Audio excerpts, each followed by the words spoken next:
Jack Leggett faced his greatest challenge as Clemson coach when the 1996 season opened.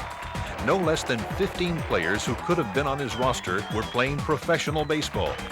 6 juniors from the College World Series team of 1995 had turned professional, and 9 high school seniors the Tigers had signed in the fall opted for the minor leagues. Instead of writing the season off as a rebuilding campaign, Leggett rallied his forces, saw veteran reserves step up to have career seasons, and rode the best pitching staff in college baseball to a remarkable season.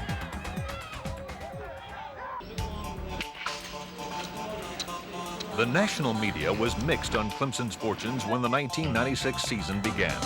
The preseason polls had the Tigers anywhere from 7th to unranked. When 22nd ranked South Florida came to Clemson for the first series of the year and took 2 of 3 from Clemson, it knocked Clemson out of the top 10 of every poll, a first since Leggett came to Clemson for the 1994 season. After a 4-game sweep of traditional New England power, Maine, Leggett's alma mater, the Tigers traveled to Knoxville for a 2-game series with Tennessee, the team that had beaten the Tigers in the 1995 College World Series. Brian Matz, seldom used at the time, but a 9th-round draft choice by season's end, shut down the Volunteers in the first game. Matt LaCroix smashed a pair of homers and had a 4-5 day. In the second game, the Tigers scored 6 runs in the 10th inning, keyed by a grand slam by academic All-American Paul Galloway, leading to a 10-4 victory. Clemson went on to a 15-game winning streak and returned to the top 6 of every poll. Clemson entered the important month of April with a 24-6 record. The month featured 4 straight victories over South Carolina. The Gamecocks got their fill of Clemson pitching as Chris Benson, Billy Koch, and Ken Vining combined for all 4 wins and limited the state rivals to but 7 runs. Benson and Vining both had shutouts, helping the Tigers to the first sweep of the Gamecocks since 1987. The hitting star in April was Matt LaCroix, who set a Clemson record by hitting at least 1 home run in 5 consecutive games. The month of May featured 10 games against ranked opponents, and the Tigers came away with 7 victories in those games. The Florida State Series featured the most outstanding pitching performance in Clemson history over a 3-day period. Clemson starters Chris Benson, Billy Koch, and Ken Vining swept the 4th-ranked Seminoles, allowing just 1 unearned run in the process. Florida State entered the series ranked 6th in the nation in hitting. The Clemson pitchers combined for 41 strikeouts in the series and held All-American candidate J.D. Drew to 112 hitting with 7 strikeouts.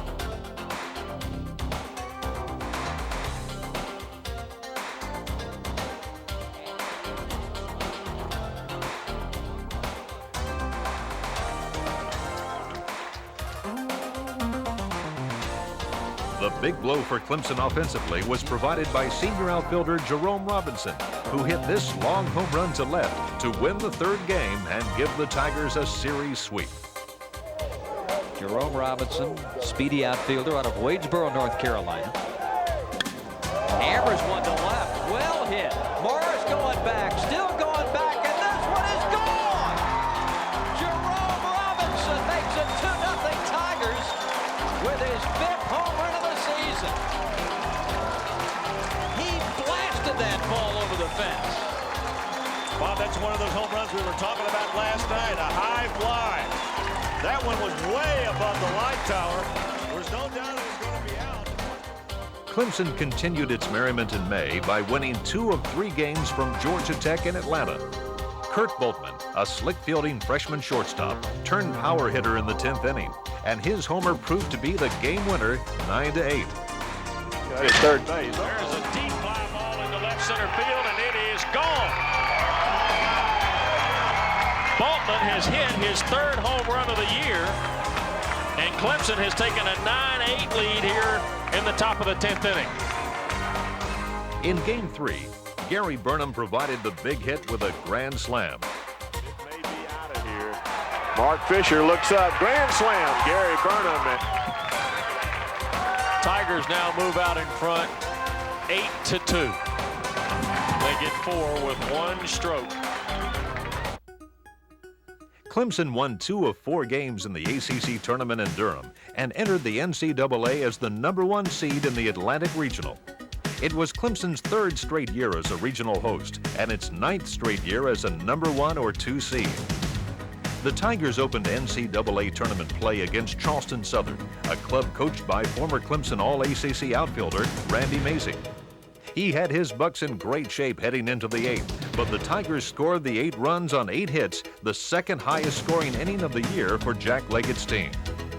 Chris Benson allowed just 1 hit on the mound in 8 innings of work in recording his 14th straight win.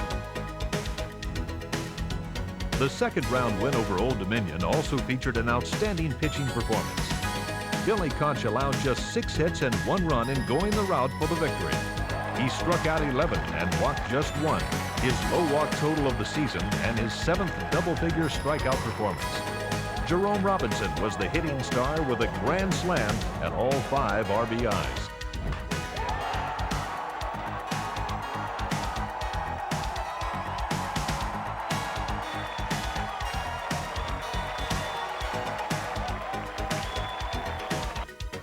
In round 3, Ken Vining went the route in leading the Tigers to a 6-3 win over West Virginia. The junior struck out 9 and did not walk a batter in gaining an NCAA win for the 2nd straight year. He gave up just 6 hits in the contest. Gary Burnham had a home run and a double to key the offense.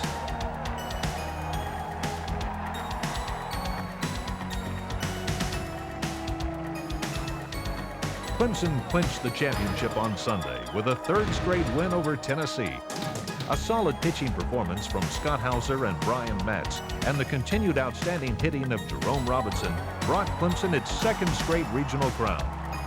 Hauser gave up just 1 earned run in the first 5 innings, and Matz struck out 6 and did not walk a batter in hurling the last 5. Robinson, chosen the regional MVP, had 4 more RBIs and had 2 hits, including a home run. Kurt Bultman and Gary Burnham had 3 hits apiece.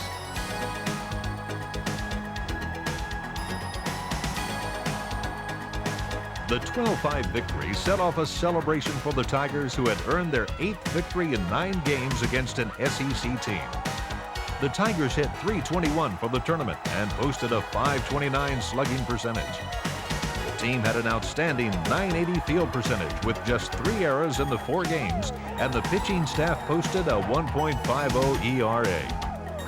The opposition scored just 10 runs in the 4 games, and the staff had an incredible 37 strikeouts and just 1 walk.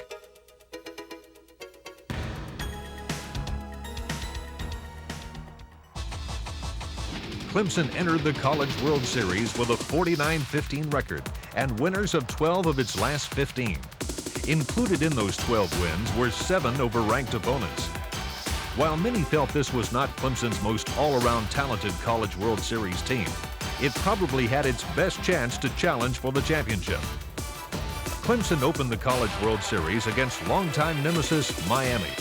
Despite a College World Series record 19 strikeouts by Clemson hurlers, the Hurricanes came away with a 7-3 victory. The Tigers were faced with elimination as they met Oklahoma State in the 2nd round. The Cowboys had not been 0-2 in the series in 19 years. But Paul Galloway changed that trend with a 4-5 day at the plate. The game was tied after 9 innings at 5, but the Tigers scored 3 in the top of the frame, and David Shepard shut out the Cowboys in the bottom of the inning to give Clemson its first series win since 1977.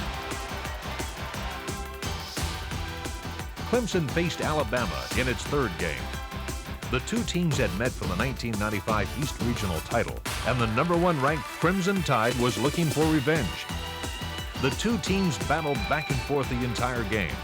3 times Clemson held a 5-run lead only to see Alabama come back. Jason Endler, Clemson's leading hitter in 1996, provided many big hits. The Tigers found themselves down 12-10 heading into the top of the 9th. Gary Burnham, who had earlier homered, led off the last chance for the Tigers with a single. Jerome Robinson and Rusty Rhodes followed with hits to make it 12-11. Doug Livingston, who played most of the second half of the season with a broken jaw, delivered a shot to center to score Robinson and Rhodes, giving Clemson a 13-12 lead. Bultman, who hit .471 at the series, followed with an insurance run, giving Clemson a 14-12 lead heading into the bottom of the ninth. Alabama had registered 22 come-from-behind wins in 1996, so they were not done. With one out and runners on first and third, Billy Koch came out of the bullpen for the second time all year. The junior, who ranked second in the nation in strikeouts in 1996, struck out his first opponent. One batter later, and with a score at 14-13, Jason Embler stabbed a sharp grounder at first and flipped to Koch for the final out of the 14-13 thriller. Clemson wins, and what a play by Embler at first. Embler stretching out over there with Koch covering the bag, and Clemson defeats Alabama 14-13. Alabama one run in the ninth, but they come up one run short. And what a way to end it. On the big chop to first, and Embler made the play. Although Clemson lost its fourth game to Miami the next day, its trip to Omaha had been the most productive in Clemson history. The Tigers tied for third in the College World Series, their best finish ever. At season's end, Clemson ranked fourth in the USA Today poll, tying for its highest final ranking in history. The 51-17 final record included 13 wins over ranked teams and 7 over top 10 clubs. It gave Clemson 3 straight 50-win campaigns. It had been a celebrated season for many Tigers. Chris Benson was named the National Player of the Year by Collegiate Baseball, Baseball America, and the Baseball Coaches Association, just the second athlete in Clemson history to be named a National Player of the Year. He was the first pick of the Major League Draft by the Pittsburgh Pirates, also a first in Clemson sports history. Billy Koch was also chosen as an All-American and was the 4th selection of the draft by the Toronto Blue Jays, giving Clemson 2 of the top 4 picks of the draft, just the second time in history that the same team had 2 top 5 picks. Ken Vining, Clemson's number 3 starter, was named a 3rd-team All-American and was a 4th-round selection. Catcher Matt LaCroix was named first-team All-ACC and 2nd-team All-American. Few expected the best College World Series finish in history when Clemson started camp in January.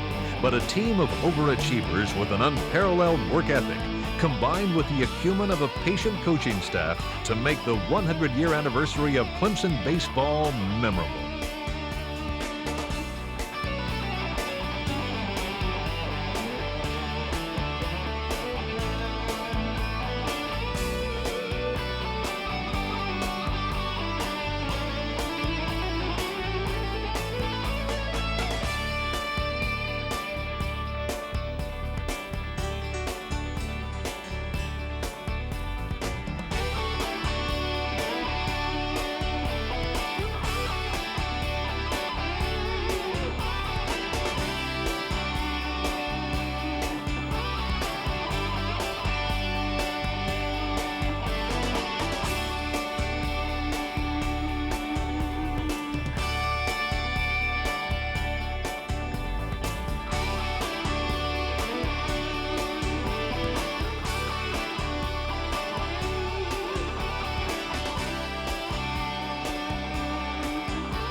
Survived the big tumble out there in the middle of the infield. Don't hurt anybody here. Good gracious.